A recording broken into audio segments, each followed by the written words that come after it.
سرايا 2 احتفاليه جمعيه اشراقه خير امه بانتهاء النشاط الصيفي وحوزه القران الكريم بالجمعيه. مكتب النائب حسام المندوه جاي يشارك معنا هذا الحفل الكريم وتكريم هؤلاء الابناء. معنا الاستاذ احمد نوفل من المكتب. اتفضل يا فندم.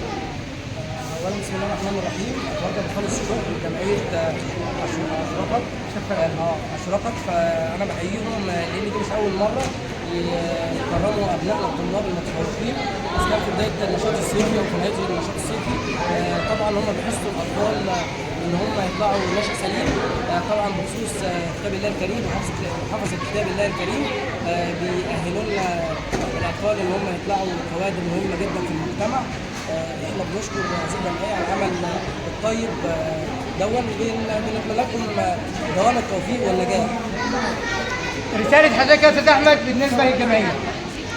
طبعا التعدد في النشاط دي حاجه طبعا صحيه جدا، لازم نخلي الطفل او النشء عنده تطلع افضل، نفتح قدامه جميع المجالات.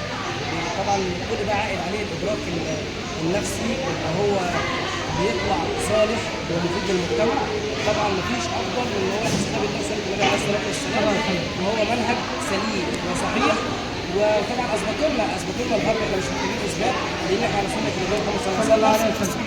هم في الغرب ابتدوا يعملوا ابحاث ويعملوا، واخيرا بيقول الابحاث اللي فعلا صدق النبي وصدق الله وصدق النبي صلى الله عليه وسلم. في نهايه اللقاء بنشكر الاستاذ احمد نوفل من مكتب معالي النائب حسام المندوه. شكرا جزيلا لحضرتك باشتراككم معانا في الحفل. كان معكم دكتور مجدي الناصر، جريده مهابة عاجل مصر وراديو